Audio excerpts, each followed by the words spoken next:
Good morning friends, welcome back my channel स्त्री struggle. कैसे हो आप सभी? आई होप आप सभी अच्छे होंगे। तो आज मेरे दिन की शुरुआत हुई थी सुबह के 6 बजे और फ्रेश होकर घर में झाड़ू लगाई। उसके बाद मैं आ गई हूँ सीधा किचन में। आप लोगों को तो पता ही है कि मुझे सबसे पहले जो है किचन में ही आना होता है। वो इसलिए क्योंकि मेरे बच्चे जो है सुबह 7:30 बजे स्कूल जाते हैं और मेरे हस्बैंड भी उसी टाइम पर जो है ऑफिस के लिए निकल जाते हैं। तो मुझे उनके लिए लंच और नाश्ता दोनों प्रिपेयर करना होता है। मैं ना सुबह को ज़्यादा जल्दी नहीं उठ पाती हूँ। उसका रीज़न यही है कि एक तो मुझे सुबह जो है ज़्यादा जल्दी उठा नहीं जाता है, और चाहे मुझे रात लेट नाइट तक कितनी भी देर तक जागना हो मैं जाग लूँगी आराम से। मैं दोपहर में भी जो है नींद नहीं लूँगी, लेकिन मुझसे जो है ना सुबह में जल्दी नहीं उठा जाता है। तो इसलिए मैं कोशिश नहीं करती, क्योंकि ऐसा तो है नहीं कि जैसा सब करते हैं हम बिल्कुल वैसा ही करें। जो हमारे लिए कंफर्टेबल हो हमें वही करना चाहिए। और मेरे लिए कंफर्टेबल यही है कि मुझसे सुबह में नहीं जागा जाता तो मैं नहीं जागती हूँ। अपने पूरे दिन को मैं अपने हिसाब से प्रोडक्टिव बनाती हूँ कि मुझे किस तरीके से कैसे काम करने हैं। आपको तो पता ही है कि मैं एक हाउसवाइफ होने के साथ साथ एक एस्पिरेंट भी हूँ। और अभी जो आरओ का एग्ज़ाम होगा 22 दिसंबर को, तो उसी को जो है मैंने टारगेट किया है, उसकी मैं प्रिपरेशन कर रही हूँ। आपको सही बताऊँ, आरओ का एग्ज़ाम जो है मतलब कि मैं उतने मन से, और मेरा जो दूसरा एग्ज़ाम होगा वो होगा जो 2025 वाला पीसीएस का एग्ज़ाम आएगा वो। क्योंकि आप लोग बहुत सारे कमेंट्स करते हो कि दीदी आप पीसीएस का एग्ज़ाम कब दोगे, अभी दोगे, 24 में दोगे, 25 में दोगे, इस तरीके से आप कमेंट्स करते हो। तो मैं डियर 25 वाला एग्ज़ाम जो है वही दूँगी। और एक कमेंट्स जो कि मुझसे 2-3 बार पूछा जा चुका है कि दीदी आप तो पढ़ लेते हो क्योंकि आप सिंगल फैमिली में रहते हो, अगर हम जॉइंट फैमिली में रहते हैं तो जॉइंट फैमिली में ये सब जो है पॉसिबल नहीं होता। क्योंकि जॉइंट फैमिली में टॉक्सिक मेंबर भी इतने सारे होते हैं जो कि हमें डिमोटिवेट करते ही करते हैं। डियर, मैं आपकी बात से एकदम सहमत हूँ। हाँ, मैं मानती हूँ कि कुछ जॉइंट फैमिली में ऐसे मेंबर्स होते हैं जो कि टॉक्सिक होते हैं। उन्हें ताना मारने की आदत होती है और वो कुछ भी उल्टा सीधा बोलते रहते हैं। और ऐसे मेंबर के साथ जब हम रहते हैं तो हमारी जो है मेंटल हेल्थ पर जो है बहुत ज़्यादा इफ़ेक्ट पड़ता है। तो मैं आपको यहाँ पर यही कहना चाहूँगी कि ऐसे लोगों से हमें डील करने आनी चाहिए कि हमें उनसे कैसे निपटना है। एक तो मैं आपसे यही कहना चाहूँगी कि जो भी ऐसे टॉक्सिक मेंबर्स आपकी फैमिली में हैं, आप उनसे दूरी बना कर रखें। आप उनसे ज़्यादा मतलब ही ना रखें, क्योंकि आप जितना उनसे ज़्यादा मतलब रखोगे उतना ही ज़्यादा आप डिस्टर्ब होगे, आपकी मेंटल हेल्थ डिस्टर्ब होगी। अगर आप उनसे कम मतलब रखोगे, कम बातें करोगे, उनके साथ उतना ही बोलोगे जितना काम पड़े, वरना नहीं। और अगर उनको इग्नोर करना आप सीख जाओगे तो वो आपके लिए भी अच्छा होगा। और अगर आप अपनी पढ़ाई करते हैं तो आपकी पढ़ाई में भी कम डिस्टर्बेंस होगा, क्योंकि इस तरह के स्टैंड आपको लेने ही पड़ेंगे। तभी जो है आप अपनी लाइफ में आराम से रह सकेंगे। अगर आप पढ़ाई करते हो तो पढ़ाई भी आप बिना डिस्टर्बेंस के कर सकोगे। क्योंकि टॉक्सिक लोगों की आदत होती है कि दूसरों को वो हमेशा कुछ ना कुछ कहेंगे जिससे कि वो सामने वाला भी उकसा जाए। और आप उकसाएंगे तो आपके बिहेवियर में चेंज होगा, आपको गुस्सा आएगा और आप गुस्से में जो है अपने ही हेल्थ का, अपनी मेंटल हेल्थ का नुकसान कर बैठोगे। तो इससे तो बस सबसे अच्छी बात ये है कि आप उनसे हमेशा बच कर रहें। अगर कोई भी फैमिली मेम्बर हो या फिर कोई बाहर का हो आपके साथ अच्छा बिहेव नहीं करता, तो फर्स्ट टाइम आपको उसको प्यार से समझाना चाहिए। अगर वो फिर भी नहीं मानता तो आपको उनकी बाउंड्री लाइन उन्हें याद दिलानी पड़ेगी कि आप अपनी लिमिट में रहें, क्रॉस मत करें अपनी लिमिट को, वरना आप भी बर्दाश्त नहीं करेंगे। क्योंकि कब तक आप ऐसे ही झिझकते रहोगे? अगर आप ऐसे ही झिझकते रहे, अगर आप सामने नहीं आओगे, तो लोगों की जो लिमिट है वो बढ़ती जाएगी, लोग अपनी हद पार करते जाएंगे। ऐसे लोगों के लिए बेशरम बनना पड़ता है। सामने वाला अगर आपके साथ अच्छा बिहेव नहीं कर रहा तो आपको भी उसकी लिमिट याद दिलानी पड़ेगी कि वह अपनी लिमिट से बाहर जा रहा है, तो आप भी चुप नहीं बैठोगे, आप भी अपने लिए स्टैंड लोगे और हमेशा गलत के लिए बोलना चाहिए।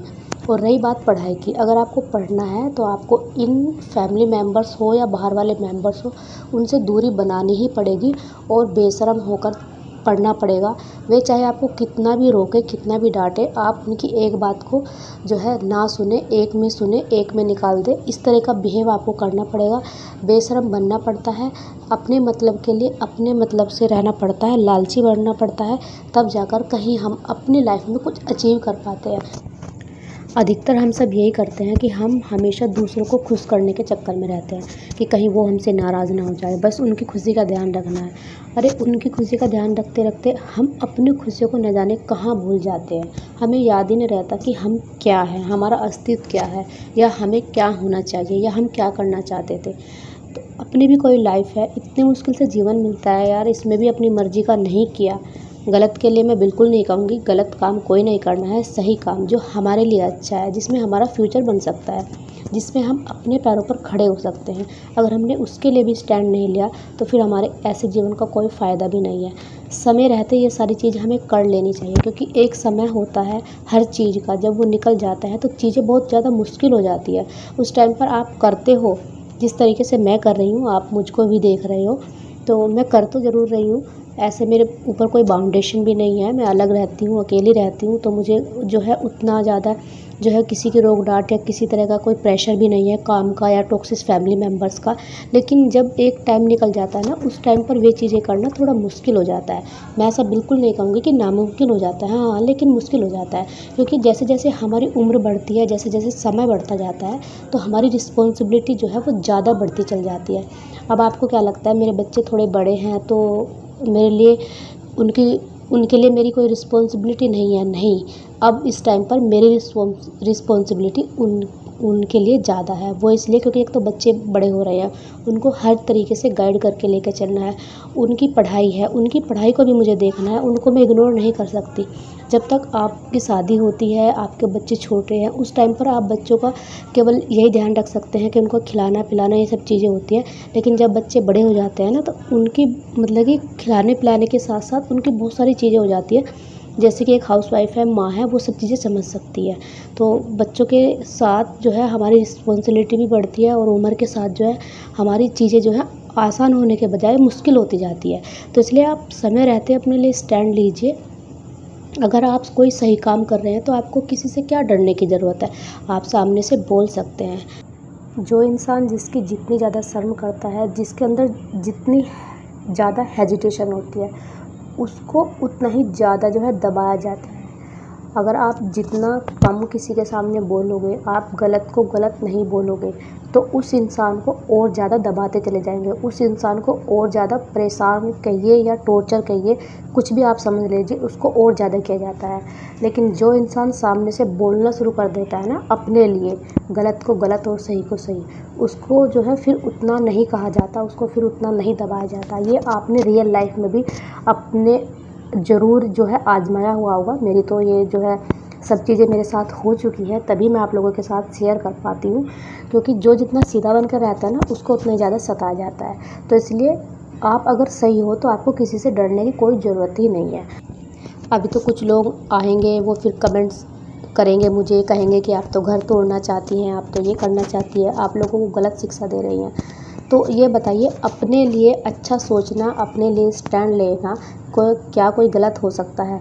ऐसा मेरा बिल्कुल भी मकसद नहीं है। कुछ लोग ऐसा कहते हैं कमेंट्स में जो आते हैं, मुझे भी आ जाते हैं, कि अगर पढ़ना था तो फिर आप शादी से पहले ही पढ़ते, अब ससुराल में ही पढ़ना क्यों है? ऐसा कहाँ लिखा है कि शादी के बाद हम पढ़ नहीं सकते? सबसे पहले आप मुझे ये बताइए, ऐसा कौन सी किताब में लिखा है कि शादी के बाद पढ़ना नहीं है, घर पर ही पढ़ना है? ठीक है, माँ बाप ने शादी कर दी, तो क्या शादी करने के बाद लड़के वालों ने हमें ख़रीद लिया कि अब हम जो है अपने मन का नहीं कर सकते? तो ये सब बातें बिना फालतू की होती है, इन पर हमें ध्यान नहीं देना है। आप अपने मन का कीजिए, लाइफ एक बार मिलती है, इसमें अपने डिसीज़न खुद लीजिए, न कि अपने जीवन की डोर दूसरों के हाथों में सौंप दीजिए।